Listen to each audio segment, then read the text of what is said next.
You want answers? I think I'm entitled. You want answers? I want the truth! You can't handle the truth! I told you, man! I told you! Don't fuck with me!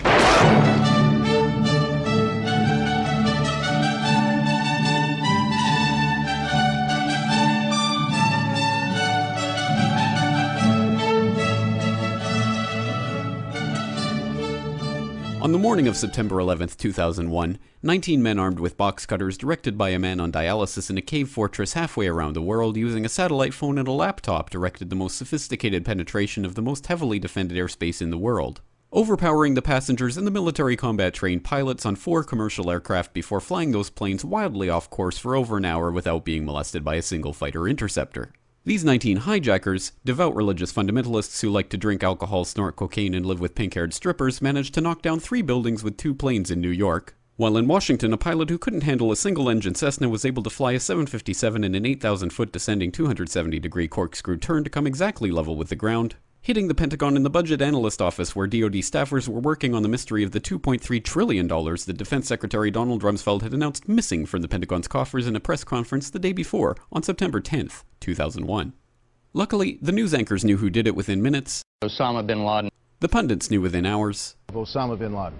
The administration knew within the day. Terrorists who committed these acts and those who harbor them. And the evidence literally fell into the FBI's lap. That a hijacker's passport was found blocks from the World Trade Center crash site, if you can believe that. But for some reason, a bunch of crazy conspiracy theorists demanded an investigation into the greatest attack on American soil in history. That investigation was delayed, underfunded, set up to fail, a conflict of interest, and a cover-up from start to finish. It was based on testimony extracted through torture, the records of which were destroyed. It failed to mention the existence of WTC-7, Able Danger, P-TECH, Sibel Edmonds, OBL and the CIA, and the drills of hijacked aircraft being flown into buildings that were being simulated at the precise same time that those events were actually happening.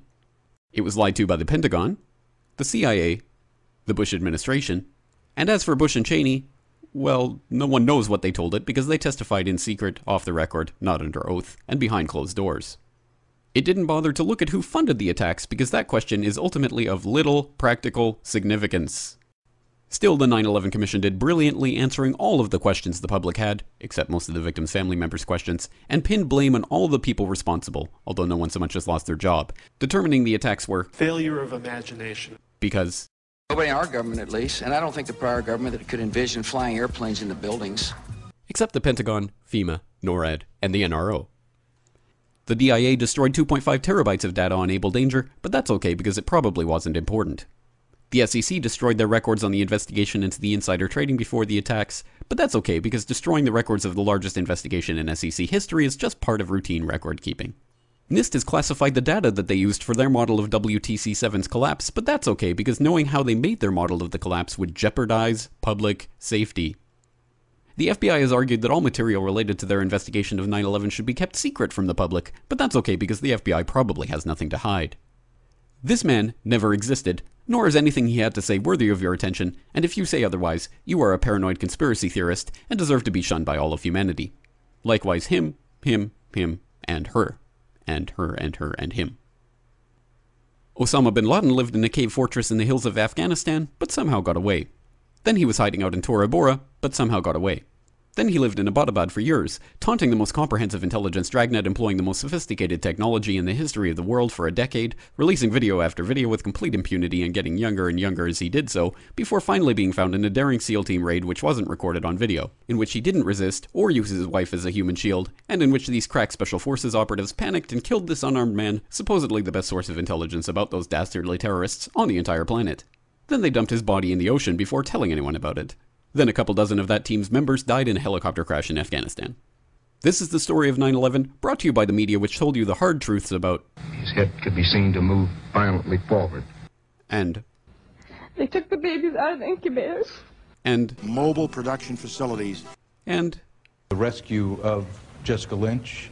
If you have any questions about this story, you are a batshit paranoid tinfoil dog-abusing baby hater and will be reviled by everyone. If you love your country and or freedom, happiness, rainbows, rock and roll, puppy dogs, apple pie, and your grandma, you will never ever express doubts about any part of this story to anyone. Ever. This has been a public service announcement by the Friends of the FBI, CIA, NSA, DIA, SEC, MSM, White House, NIST, and the 9/11 Commission.